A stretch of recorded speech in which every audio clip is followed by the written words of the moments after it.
Hello, everyone. Welcome to WGSN-DB Going Solo Network. We want to welcome you to the show here tonight. This is the Boy and Girl thing, and I have my good friend here with me, Dr. Christopher Salute. Hey. Good evening. How are you doing, Cece? Oh, I'm doing pretty good. I am Cece Shatz. I'm the Doyenne of relationship building.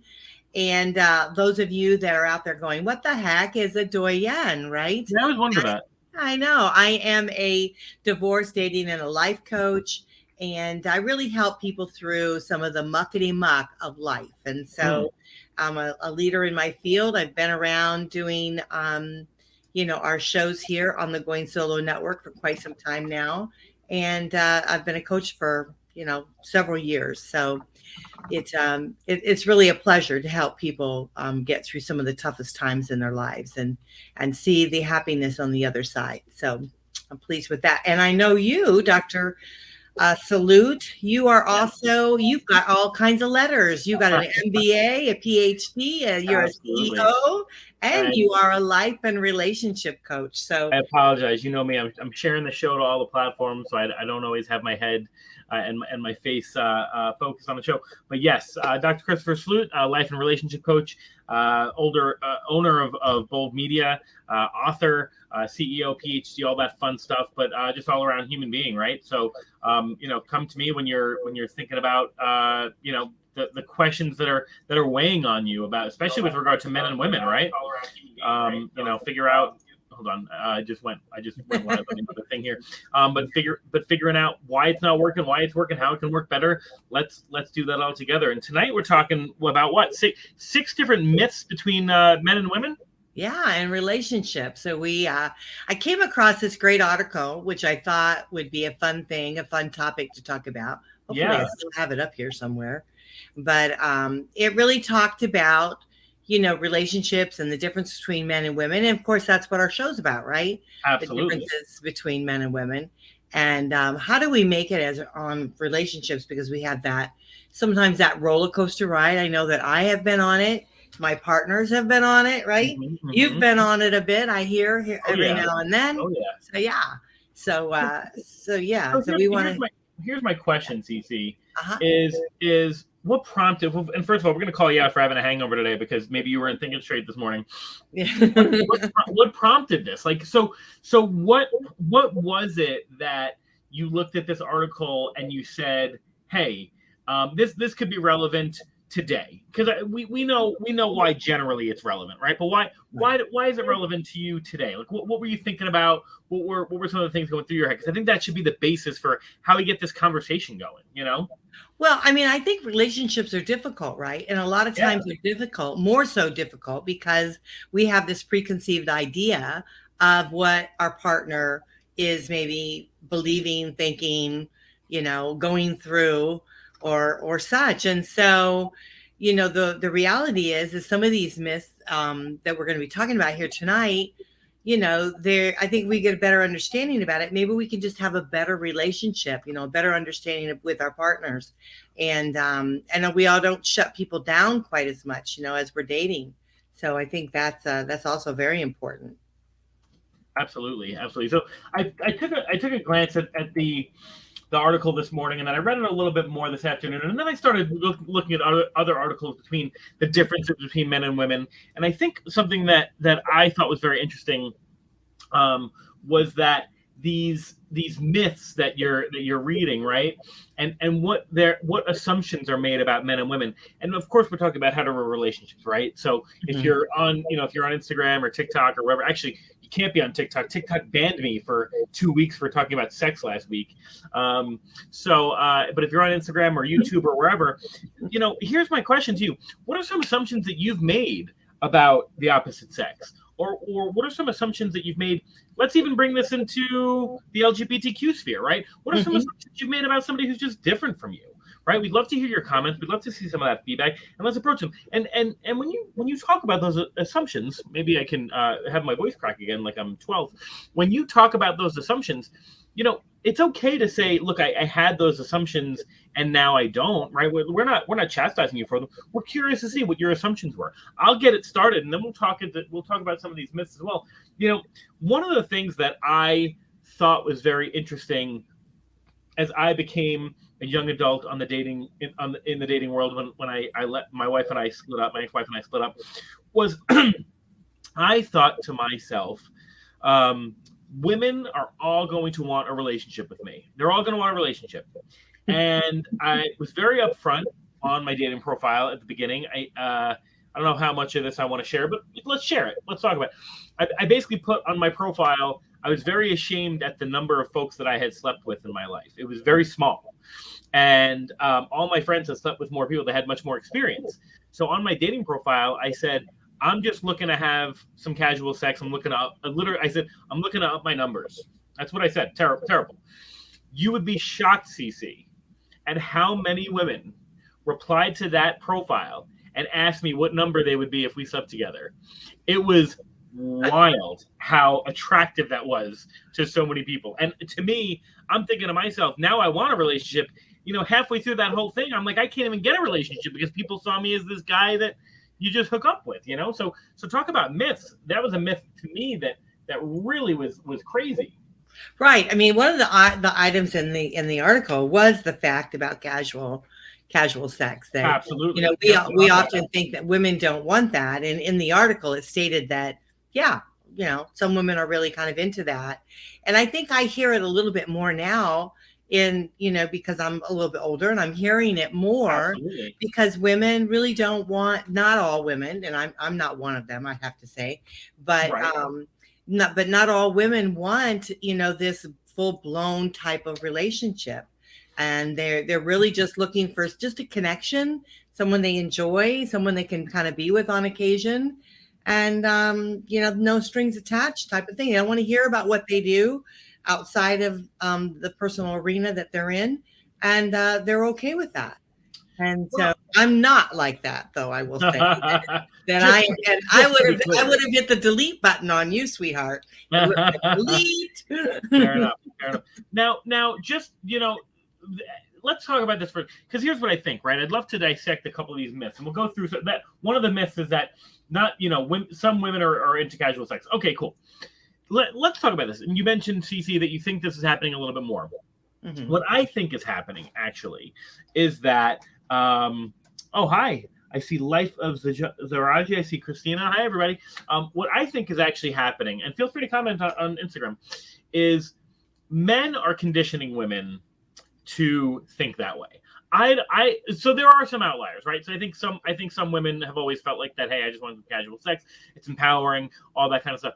I think that men specifically have conditioned women to want a hookup because, to be honest, they figure that's all men are good for because we're just terrible at the rest of it, and we're going to play with them anyway. So may as well play the game. That's honestly, I think you're almost right. I think the only difference is that a lot of women, I think in my age group, are saying, you know what, I just don't want the hassle with it. You know, right. I just don't want the hassle of all your drama, all your stuff, all your things, and I want you when you're into me, and I don't really want you when you're not into me. Absolutely. And I don't want to hear about all your other stuff that I have to deal with. And I don't want to do your laundry, and I don't want to cook for you. I just want to have a good time. Right. And at the same time, there's something to be said about that too, right? So women who are your age who have maybe gone through a couple of relationships are saying, you know what, I don't want this drama. Two things are happening. One is they truly don't want the drama, right? But two is that older men are acting like children. I mean, right, let's be honest, is that they think to themselves, look, if I'm going to deal with these men that are acting like children, I'll just treat them like children. I'll get what I want from them, and I'll take what I want. Life of Sajari says, interesting topic. She's going to save this for later so that people can see. Yes, I will absolutely save it. But just so you know, if you're watching on Instagram, you can go to my story and watch on YouTube, and you can put your comments up on YouTube so that we can actually comment and talk with you. So let's jump into some of these myths, Cece, because I think these are pretty cool. The first one I thought was interesting was that men are more romantic. I'm sorry, women are more romantic than men. This is the common myth, right? Women are more romantic than men. What are your thoughts on that? Why? No, I don't think so. I tell you what. Okay, I got to tell you something. Okay. Remember last show I said I had broken up with my boyfriend? You didn't break up with him? I'm back together with him. But And Man. he is extremely more romantic than I am. He's Interesting. much more romantic than I am. And Okay. so I think if a guy is really into you, I think he is more romantic, you know. Yeah. Not maybe not necessarily as much as you or whatever, but I think he will bring out that side of him because he wants you to feel nurtured and loved and all of that stuff. And they realize that women really do like that romantic soft side, and so they want to try to bring that out. You know, they want to do it. So yeah, so I kind of think men are, if you treat a guy right, you know, and he feels like it's okay to do that for you, I think a guy certainly will be much more romantic. Yeah. Well, a couple of points here. So Life as Zaraji says depends on the person. I think so. She also says I can do your laundry if you do mine. Also, I think that's about sharing gender roles. We'll talk about that. But I think you're right. But also, okay, here we go. Christopher is such a romantic man. Oh, there's no exposing at all. Megan says Christopher is such a romantic. Not only am I romantic, I'm a sap. I mean, I love romance. I think, to me, you know, and that was probably, and Megan knows this about me, and anybody who knows me well enough knows this about me, that, you know, when a lot of people said what they said about me on the internet, it actually wasn't that I was just a player. That wasn't the beef. The beef was that I was very romantic. And so what I was doing was leading like a lot of people on into thinking they had a relationship with me because I love the romance. I love that part of getting together with folks. Now I learned the hard way that you don't do that with a lot of people. you do it with a few select people. But what I like about this article, so the article says, it turns out men typically outscore women on the measure of romance. Men are also more likely than women to believe in the romantic notion of love at first sight, which love at first sight could also be I'm super horny for you, right? Let's be real. But what I also found interesting, not on this article, I did some extra research. We talked about this a couple weeks ago. One of the reasons that men cheat actually is not for sex. Women typically cheat for lack of sex. Men typically cheat for lack of romance, for lack of emotional security, and they look for that in another partner, which I thought was very interesting. And it goes to show, and we'll talk about, you know, the barbershop in the next show and vulnerabilities, but I think it goes to show that there's a void here that men are not seeing in how they can share their emotional selves. Mm-hmm. Perhaps it's that women have that outlet already. They have that avenue, that vessel to show their romance. What do you think? Yeah, I mean, that's why I think there's so many divorces, right? Is because we get caught up in this, you know, into a long-term relationship, and then we kind of let the romance die. And which I think, you know, a lot of people say, oh, Valentine's Day, it's just a Hallmark day. Oh, no, it's a day for you to save your relationship. It's a day for you to wake up and say, hey, let me appreciate you because you know what? I might have forgotten to do that, you know, 364 days. Absolutely. You know, so let me make sure that I score and I make sure that, you know that I love you. And so there's nothing wrong with being romantic more often because I think it solidifies our feelings for each other. You know, when we're romancing, when we're, you know, cooing and we're doing all of these things to each other, it's a very private, intimate, personal experience and something that only you as partners share with each other. And so, yeah, I think romance is should not be dead. And when it is, then we end up, you know, going through the divorce line. Yeah, absolutely. You know, it's funny you bring up Valentine's Day. We'll talk a bit about romance and Valentine's Day. I find you want to talk about romance, right? Mm-hmm. If you're a man listening to the show, or if you're watching the show later, comment and write us a note. I find, and tell me if I'm wrong. Now, Megan's a little different. Megan and I are a little sappy, and that's great. And we also exchanged very heartfelt gifts this year. I find that men on Valentine's Day actually put in more effort. And anniversaries too, more effort, write longer cards, think of more thoughtful gifts than women, at least in my experience. It seems to me like it's a day not to show each other your love, for a man to show a woman how much he loves her, which is fine. But mm-hmm. I think that's really a day where you'll see an imbalance in romance. Oh yeah, definitely. I think most certainly. And the other thing too, I heard on one of the radio shows, this guy was talking about, he's got a girlfriend and they're quite serious. And for Valentine's Day, she's got 2 daughters. And so he bought the daughters, flowers and candy and little teddy bears and whatever. And he did that. And, so that went right with the romance part. Absolutely. Of course, the woman thought, whoa, I mean, what a keeper, right? For him to do something like that. And that was very smart in his arena, but it really did score big. But it also made her feel appreciated and loved and valued, and that her family was too. So yeah, I mean, I think that I think Valentine's Day, there should be more Valentine's Days. There should be more of them. Yeah. We should have them maybe every quarter. We should have Valentine's Day every couple months, to be honest. I mean, it's so funny. People say, oh, I hate Valentine's Day. And I'm not a huge fan of Valentine's Day either. And I'll tell you why. I think every day should be Valentine's Day, right? I think every day you should go out and you should show your person in little subtle ways how much you love them. And Megan is my partner forever and always. But I've had partners that I've cared about before, right? And I would be a fool if I waited until Valentine's Day to show them I cared, right? So even with Megan specifically, we'll take time out throughout almost every day and do the little things that we really know that the other one cares about, whether it be picking out an outfit that the other person likes, or making sure that they've had water, or we both have ADHD, so making sure that we've taken our medication to focus for the day. I mean, that's love, right? Those are ways to show folks that you love each other. Or she knows I'm just wild about her, so she'll just take a hot selfie for me because she knows that that's what I want. I want to see her. I'm curious. Speaking of Valentine's Day, I'll share that. And I'll ask Megan. Oh yeah, what are you going to share? Come on. So Megan got me one of the very thoughtful gifts that she got me this year was when she sends me some photos that are pretty hot. I'm saying pretty hot. I don't know what to do with them. You know what I mean? I don't know what to do with these photos. So I was like, do I keep them? Is it the right thing to do to keep them on my phone? Like whatever.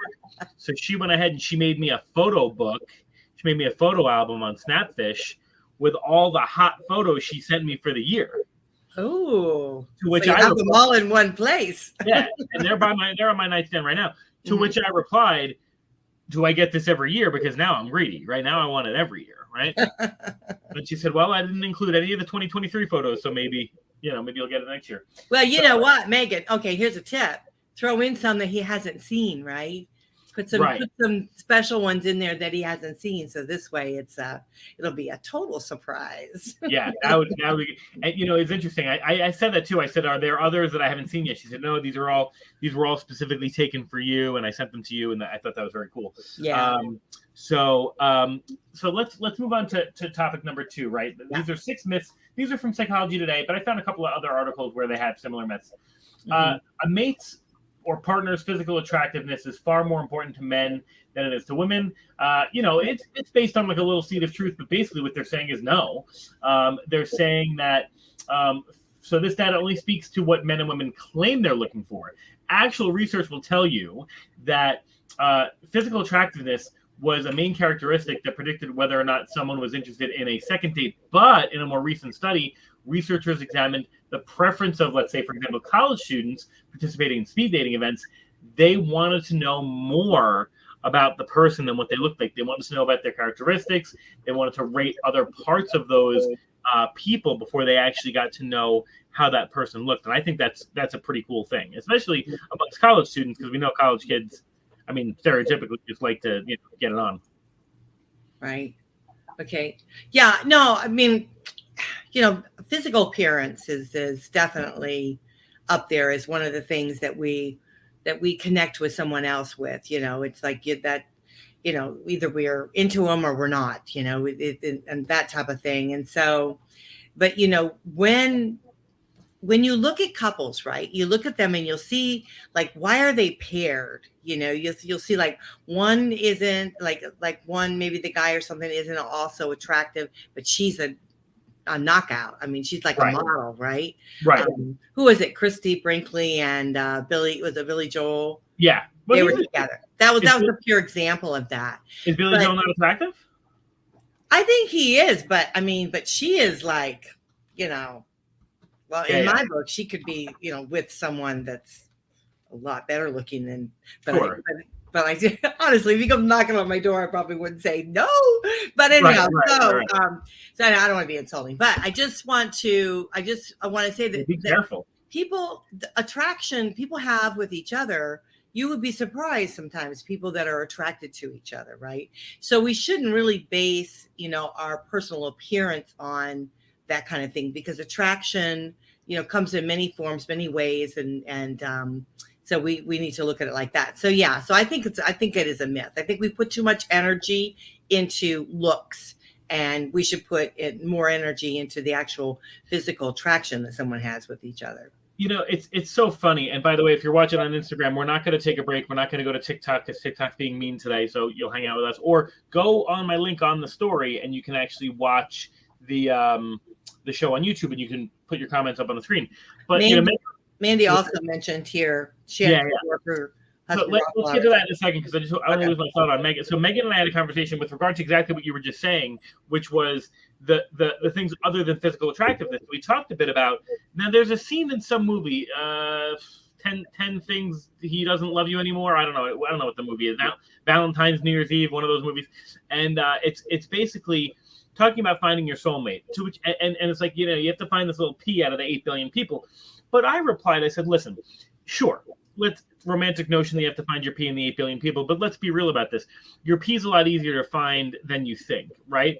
Because you're going to find people who are in groups that you are naturally inclined to be in, right? So if you're a smoker, you're going to find people at the smoker's corner at your work, right? If you're a weed smoker, you're going to find somebody smoking a joint, and they're going to pass you a joint, right? If you like to go for a drink, you're going to find people who like to drink. If you are a churchgoer, you're going to find people at church, right? These and not necessarily to say that this is the end all be all of where you're going to find those people, but you start to narrow these individuals down from the many niches of people that you can be with, right? So it's not like my partner, my soulmate, is probably not going to be somewhere in Nigeria, Africa, because we just grown up very differently, right? So while we can definitely be soulmates in certain respects, right? We can match in certain respects, values and integrity. I've grown up very different from that person, right? Somebody from Rome, Italy, somebody from Madrid, right? They've grown up very differently. So it would take a long time for me to get to know that person in a way that would be a soulmate. So I do. Yeah, but here's the thing, Christopher, that I look at my relationship now, and our paths have crossed many, many times. Right. Why we have never seen each other before or been in the same circle before is very, very surprising. So, here's the thing, is that you just may not meet that person, So, right.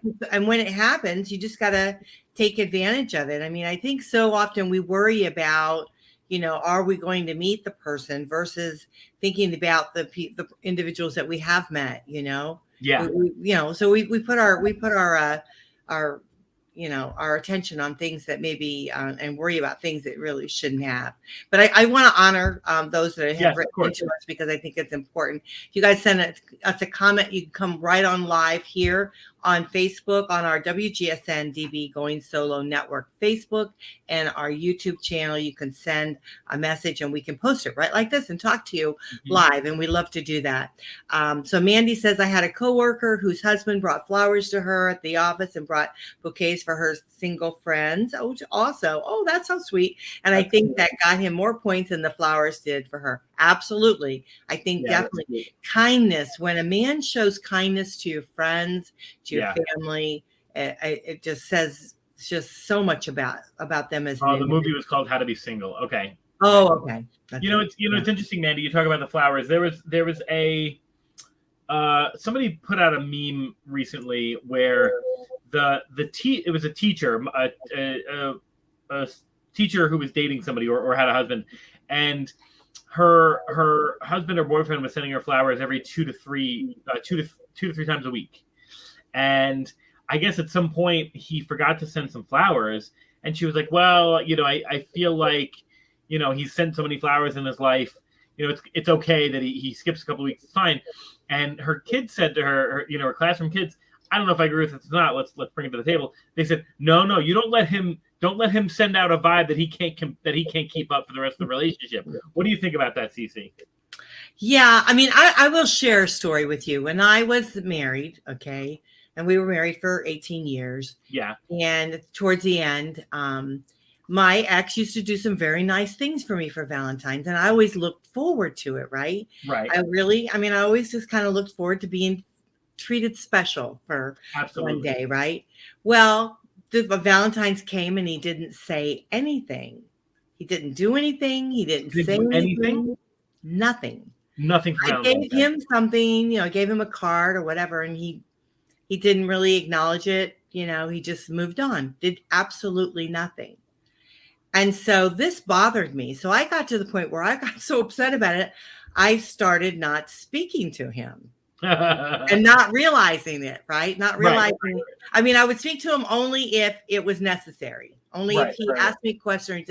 And after a while, I started thinking, I did it, and it was almost like a thing like, is he going to pay attention? And so then I noticed that he didn't really notice that I wasn't speaking to him, right? Interesting. So then a couple weeks went by, and this is after Valentine's, a couple weeks went by, and then he dawned on him that I'm not talking to him, right? That I'm only answering questions that he had or whatever I had to ask him. Right, you're not initiating conversation, right? That I didn't sit down and talk to him or anything like that.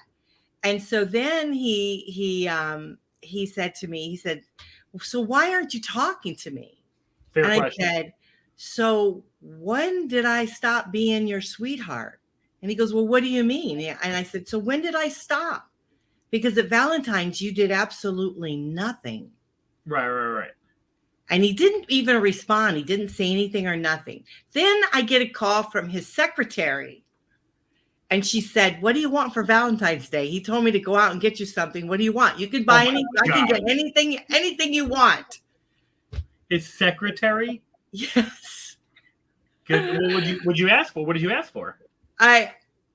She said, what do you want? Something gold. I said, yeah, give me some jewelry or something like that. That's what I said. But you know what? I didn't even really care what he got because it didn't matter. It meant nothing. I'd be so pissed. It meant absolutely nothing.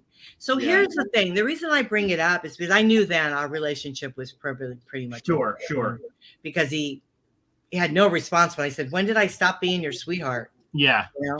And he just no response, right? Yeah, absolutely. And so here's the thing. It's like when you have an opportunity to show somebody you love them, show them, right? Tell them, 100%. Be with them, do all of these things. I mean, we talk about romance and, you know, is a guy more romantic than a woman? The reality is we have an opportunity to make someone feel special, make someone feel alive, make someone feel important in our lives. Let's take advantage of that, right? And even absolutely. If it's just the onset of a brand new relationship, you have got a wonderful opportunity to step forward and do something special for someone. Do it. You know, for sure. Don't hesitate. Yeah. Nicker06 on my Instagram says about the flowers thing with the t-shirts. Mm-hmm. I can see that thought process, but life does change. Gift surprises were different dating my husband at 23 than they are now in my 40s. They become more practical, but still special and sweet. Absolutely. I agree with that. I think a couple things. So I dated somebody a couple years back who said to me, she hated flowers. She just like, waste of money. She's like, we'll get flowers once every couple of weeks when we have brunch or we have our family over. She goes, don't give me flowers. She said to me, so I've always invested in stocks and crypto and all that kind of stuff. She said, I don't know anything about that. Teach me how to invest in stocks. Every time you're thinking about getting me flowers, if you're going to spend $10 on flowers, give me the $10 and I'll invest in stock and teach me how to and do that. That's something that we can do together. And I thought that was very interesting. With Megan, for example. So Megan and I spent I don't even know, several $1,000s on Christmas. Really stupid, right? Then for Valentine's Day, we were supposed to play it safe, and we didn't. We probably spent over $1,000 on Valentine's Day thinking that we were spending very little. So finally, we looked at each other. Mm-hmm. Yeah, because we went and got lobster and crab, and we bought a new thing from the sex shop, and all. We went out and we did all these things. So finally, I said to her, she joked and said, oh, I'm a little sore. We had a great weekend. I said, my wallet's a little sore. And she said, well, then let's, for our anniversary, which is in a few months, let's just chill. And I said, great idea. So we're going to do some low cost stuff. We'll take a road trip. We will enjoy the gifts that we bought ourselves. And you'll still spend money. What's that? You'll still spend money. We're probably go to the Grand Canyon or something. Nicker comes back and says, it's like him grabbing me a coffee when he's out, dropping me off at the door. turning my seat warmer on, random but thoughtful. Absolutely. And you know what I think it is too? So flowers are fine, they're great, but I could throw up a dart at a board, and I'm pretty sure that anyone I get flowers for is going to enjoy them, right? Picking out your coffee that he knows you like is something that only he and maybe a few of your choice friends and family could do, if that, right? Right. He definitely can do it, right? Because he sees how you take your coffee. So with Megan, for example, I know that she likes certain things when I go to get coffee. She likes certain things. Same thing with turning the seat warmer on. It's like, I don't even say, like, do you want your seat warmer on? I know when she's cold and she needs a seat warmer on. Or, before I come, I may get us 2 glasses of water when we're going to go sit on the couch. And before I sit down on the couch, I'm grabbing the blanket that I know she likes because I know that her legs are going to get cold, right? So to me, those things are more valuable than the flowers, because the flowers could just be anything, right? Katie throws a heart out there. Thank you, Katie. Yeah. We love you too. Nice. I'm not sure what the heart was for, but we're taking all the love we can today. Yeah, no, I agree with that. And like, again, like one of the things he does for me always, whenever he goes to the grocery store, like he stops off at the grocery store on the way to get, because I know he's getting his lotto tickets, so he's gonna, he gets lotto tickets at the grocery store, but he always asks me, do I need anything? I never, I always say no, but he always asks me if I need anything. I mean, maybe someday I will need something. But hopefully you keep asking.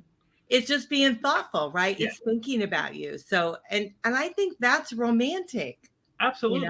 I think that's a very romantic thing to do. What's the next thing on our list? So let's skip this casual sex, because we kind of talked about casual sex, right? Yeah. Let's move on to men and women have fundamentally different personalities and orientations towards relationships.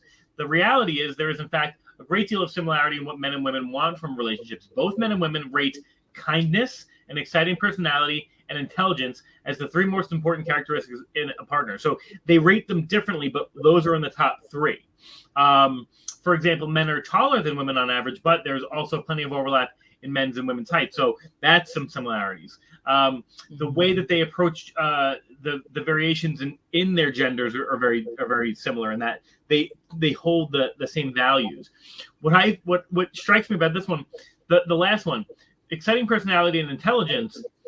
What if you are stupid and you value intelligence? Do you actually value intelligence, or do you think you value intelligence because you don't actually know if you're intelligent or not? You know what I'm saying? Here's the thing. You can be, my mother always said this, you could be like street smart, right? You could be quick-witted and street smart, and then you can be book smart, where you have all this, extra intelligence of stuff, right? Yeah. And I think, for me, that my partner he's a whole lot smarter than I am. I mean, a whole lot. So? Don't devalue yourself, though. Well, I'm not devaluing. I'm really. Are you hotter than he is? Are you more attractive? But I think that I'm more quick-witted than he is, and I think that I'm a problem solver. He's a problem solver. So he knows more stuff, but you use your brain differently. Right. I just use my brain differently, and I'm wittier, and I'm so I mean I can get through stuff and sort stuff out. So I mean maybe I don't dot the I's and cross the T's as well as he does, but I certainly can. I can figure out another word that doesn't have an I or T in. Right. There you go. But really though, what if you're stupid though, and you think that you value intelligence? Like, are you just looking for somebody who's like on that same, like not so smart level? Well, I think it's a relatability, right? We have to be able to have that relatability with our partners. So I mean, I guess if you're going to go as far as like the smart scale, I guess you have to kind of be somewhere within that parameter, because if not, you would be frustrating. But there is something about not having the knowledge of something and having maybe your partner want to share and teach you, right? Yeah, and expose you to something that you haven't been exposed to before. And so, so I mean, I think there's something about that. And it's also something thrilling about that. You're learning something new, experiencing something new, and then your partner is sharing that with you. So, that kind of.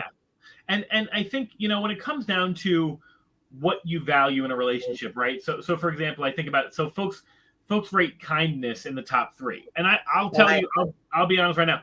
I've left some women who were not kind. They just were not kind people. So maybe what they were looking for were the same type of kindness, the same type of demeanor that they have, right? So one thing that I said to Megan recently was, I remember I was dating somebody and I said something like, because we had a person that we were reading about who was robbing banks and his wife didn't know about it. And when she found out about it, she divorced him. And I said to her, would you divorce me if you found out I was robbing banks, but I was doing it for like the good of our family? And she was like, oh yeah, I would totally divorce you. And I'd want you nowhere near me. I asked Megan the same question and Megan said, I mean, are you hurting anybody? No, then we're on the same page. So I think it comes down to whether it's kind, right? I would divorce you. Right? And that's why we're not together, right? You cannot break the law. To me, what if I'm out of work and I need to break the law to you don't rob a bank to get by. No, there's certain things, but yeah, I understand what you're saying. So when you say kindness, exciting personality, and intelligence, what I actually read is those 3 things make up the similarities that I look for in a mate, right? So I'm going to look for the same type of kindness, the same type of personality, the same type of intelligence, or a complementing type of intelligence, right? So you mentioned that you're not as knowledgeable as John, but John is, but you're a little bit wittier.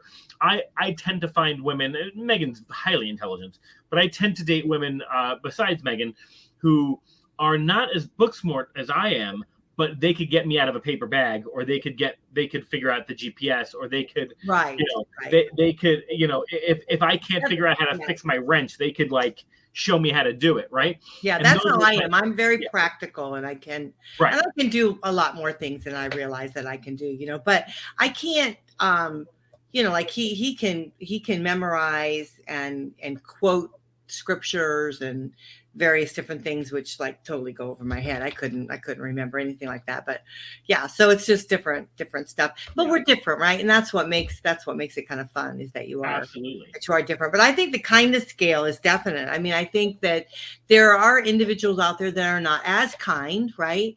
And so I think those individuals probably are attracted to each other because the people that are truly kind are not going to be with somebody that's not. So that's right. It's whoever's less, kind of, right? Yeah. So let's. I know we're coming up on the hour here. We gotta make these last 2 quick. So the last 2. I'm gonna be honest with you, Cece. I might want to skip the last one because it says physical abuse in relationships is almost always committed by men, and it talks about how there's some physical abuse that's committed by women. But let's be real.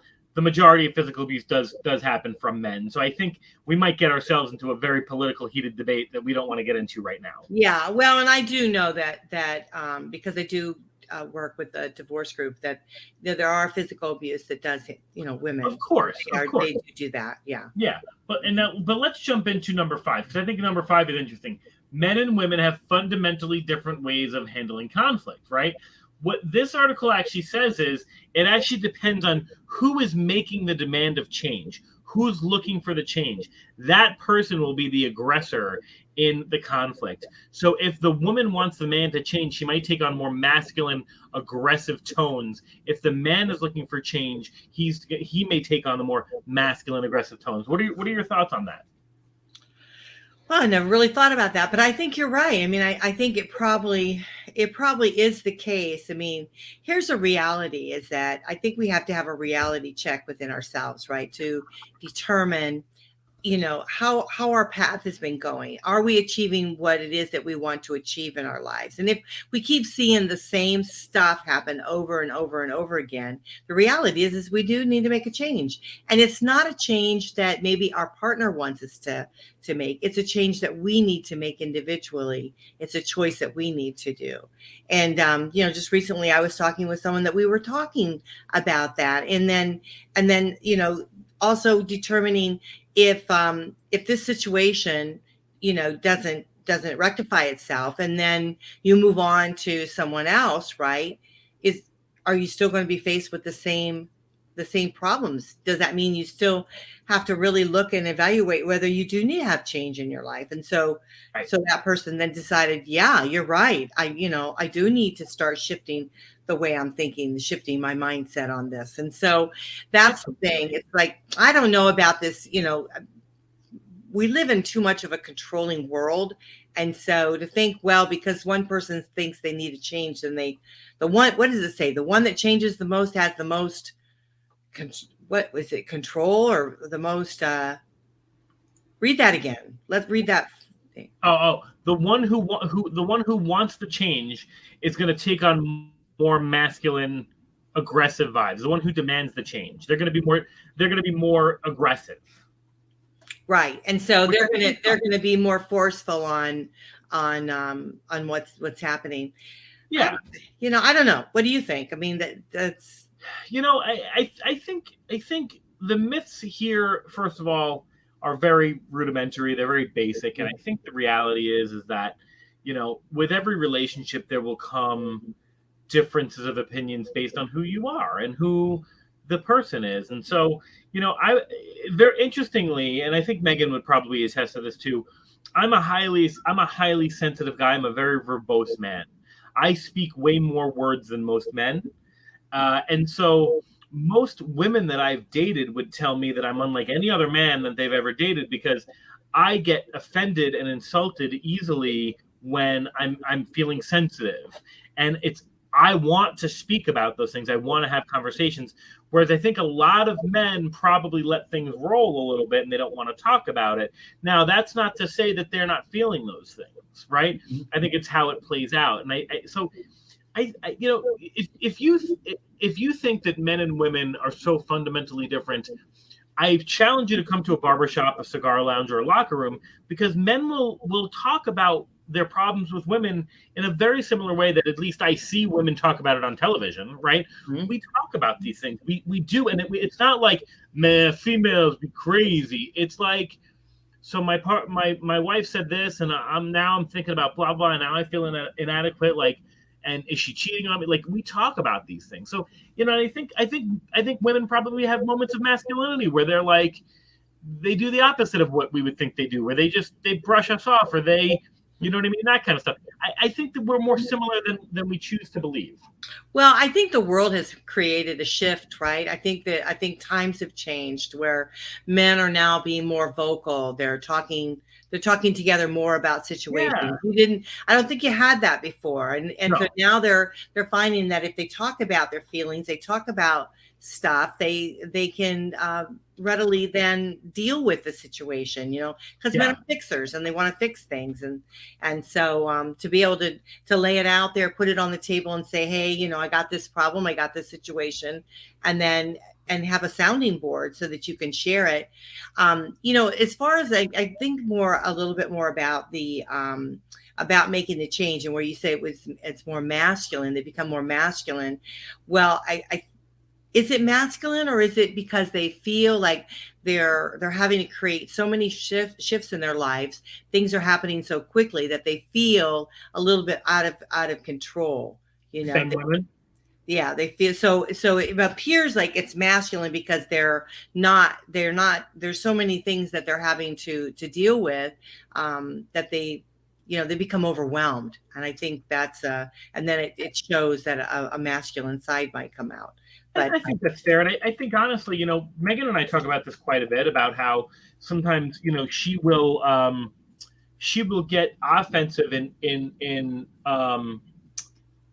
but she will get offensive so that she could defend herself against me. And I think to myself, my doll, like, what is it that you're defending yourself against? I haven't done anything yet. And a lot of times what the root of that issue is, she's so conditioned to think that I'm going to attack, that she's just at the ready to defend herself. Right. And it's very simple. And we probably have to take a break before our next show, but very simple.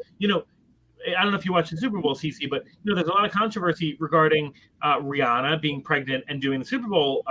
Was she pregnant? I was going to look that up because I thought, she looks like she's pregnant. She was definitely pregnant. She had a bump, and a lot of men were like, well, a lot of people in general were like, what a crummy Super Bowl performance. Blah. My only beef was that she didn't bring out Jay-Z or Kanye, because those are two artists that she collabs a lot with, but I thought she did a great job. And a lot of women said, look, this woman's pregnant, suspended 150 feet above the air, and she's singing 13 songs in 12 minutes or 12 songs in 13 minutes, and all you have to say about it as you rub the Doritos off your chest is like, it could have been better.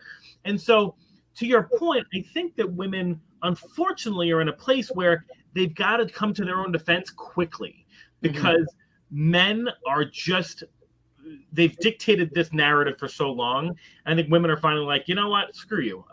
Like, say what you're going to say, then I'm going to have casual sex. I'm going to leave you in the lurch. I'm going to outbid you in business, right? Like, they kind of have to fend for themselves a little bit. Yeah. Well, I kind of get what Megan does, because I do the same thing. Sure. I become a little bit like stand back and like, and I know even my voice goes up a little bit of an octave, and I get a little serious, and then he'll say, why are you getting, and then I'm realizing, oh, I'm getting myself a little bit, my knickers in a twist. Exactly. Like, the guns way wider up, Yeah. So, I mean, I totally get it, but it is true that it's because we weren't always listened to, right? Sure, we weren't always given the opportunity to have a voice. And so now in today's world, we are given that opportunity to have a voice. We 100%. Are able to speak and be able to do different things. And so, and hopefully as we build a relationship with someone that can be strong, and we can let our guard down, and we can share with each other what's important and what has value, and create a good, loving atmosphere. So I thought this article was kind of cool. I hope everyone else out there liked it. It was a little bit enjoyable as we went through it. Absolutely. So I think what we learned today is that communication, coming to the table and just being a little bit more vulnerable, will probably solve a lot of your problems. So you were watching the Boy and Girl Thing with Dr. Christopher Salute and Cece Shatz. This is on WGSN-DB Going Solo Network Radio. This is Going Bold Wednesday. Please tune in to every other Wednesday to our shows. We love to have you comment. And if there's a topic that you want to hear and you want to talk about, let us know. Really, though, like, we want to hear that. So even, Zaraji was on my Instagram going, this is a topic we want to hear more about. Great. What else do you want to hear about? Let us know. We want to hear from you. Anyway, right. And one thing too, I want to point out that both Christopher and I are coaches. Absolutely. We are life coaches, relationship coaches. So if you feel like you do need to talk to someone, reach out to one of us. You can find us right on Facebook or YouTube or Instagram, Twitter. We're on all of that stuff. We're everywhere. Yeah. So if you do have a problem and something you do want to share and talk about, certainly, reach out to us and let us know, because we're there for you. We want to help you. So now you're going to be talking about what? You're going to be talking Absolutely. about. So I'm going to talk about, so this is, and I'll be honest, an article that you picked out for me, the challenges that modern men face. And I think this is going to be a really cool article that I read, and I did a little bit of my own research on what modern men are up to lately, and I think we're gonna have a lot of fun. So if you want to talk about some men's issues, come hang out with us in a little bit. It's gonna be in about 7 minutes on the barbershop. Right. So here it is, ladies. It's something. This is an important thing. I mean, we want to think about the barbershop, and we want to think about what the guys are talking about, and we as ladies want to know that. So you definitely want to tune into the barbershop. We do. And check it out. So I think we better close the show, don't you think? Absolutely, my friend. Okay. Thank you, everyone, for joining us today. You're listening to WGSN-DB Going Solo Network. Bye for now. Bye.